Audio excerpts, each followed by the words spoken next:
मुलुगसोलोंसालि आरो आसाम हादरसायारि गोजौ सोलोंथाइ सामलायगिरि मावख'नि उन सिगां सानालाबानो थिरांथा लानायनि हेंथायै दिनै चिरां जिल्लानि बासुगाव जौमा फरायसालियाव फरायसा फरायसुलिफोरा सोमावसारनाय हाबाफारि लायो।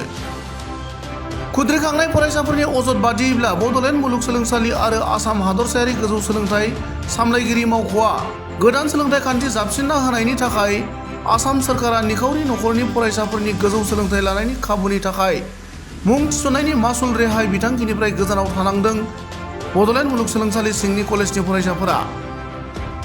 लोगोसे आनजाद उथ्रिनायनि नम्बरा गुबुन मुलुगसोलोंसालियाव 30 जौखोन्दो नांगौ, नाथाय बड'लेण्ड मुलुगसोलोंसालियाव 40 जौखोन्दो नांगौ जायो।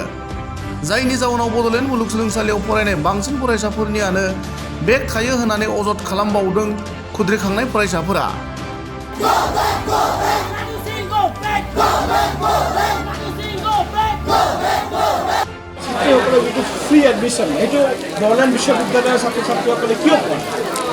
কিয় পোৱা নাই কাৰণ যিটো নেকি আসাম চৰকাৰে নতুন শিক্ষানীতি ওলাইছে, শিক্ষানীতিৰ মতে যিসকল ছাত্ৰ ছাত্ৰী আগৰ চেমত এৰিয়াৰ আছিল এই ছাত্ৰ ছাত্ৰীসকলে এতিয়া আগত যিটো আছিল 1500 টকা এতিয়া 4500 টকা দিব লগা হৈছে। সেইকাৰণে পোৱা নাছিল। আৰু যিটো নেকি বেলেগ ইউনিভাৰ্চিটিসকলে পাইছে, কিন্তু আমাৰ ইউনিভাৰ্চিটি পোৱা নাই। কাৰণ আমাৰ ইউনিভাৰ্চিটি 5 যিটো শতাংশ এইটো 40%, আৰু বেলেগ ইউনিভাৰ্চিটিৰ 30%। বেলেগ ইউনিভাৰ্চিটিৰ ছাত্ৰ ছাত্ৰীসকলে হয়তো পাইছে, কিন্তু আমাৰ বড়োলেণ্ড ইউনিভাৰ্চিটিৰ পৰা এতিয়ালৈকে পোৱা নাই। কাৰণ আমাৰ বড়োলেণ্ড ইউনিভাৰ্চিটিৰ বেছিভাগ ছাত্ৰ ছাত্ৰীৰে 90% ছাত্ৰ ছাত্ৰীসকলৰে বেক লাগি আছে। সেইকাৰণে আমি এই যিটো নেকি অসম চৰকাৰে যিটো নেকি নতুন শিক্ষানীতিৰ মতে প্ৰস্তাৱ ওলাইছে সেইটো আমি মানি নলওঁ। আৰু যদি আমি মানি লওঁ, আমাৰ যিটো নেকি 5% আছে 40%ৰ পৰা আমাৰ 30% কৰিব লাগে, তেতিয়া আমাৰ যিটো নেকি অসম চৰকাৰে নতুন শিক্ষানীতিৰ মতে সেইটো আমি মানিবলৈ সক্ষম হ'ম।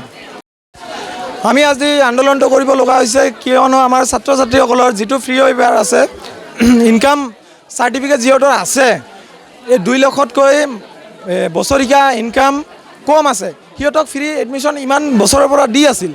কিন্তু এইবাৰে এনেকুৱা এটা হায়াৰ এডুকেশ্যন কাউন্সিলে ৰুল আনি দিলে য'ত ফ্ৰী এডমিশ্যনটো নাপাই আছে ছাত্ৰ ছাত্ৰী। আৰু 99% ষ্টুডেণ্টৰ আমাৰ বড়োলেণ্ড ইউনিভাৰ্চিটিৰ আণ্ডাৰত পঢ়া ষ্টুডেণ্টৰ বেক লাগি আছে।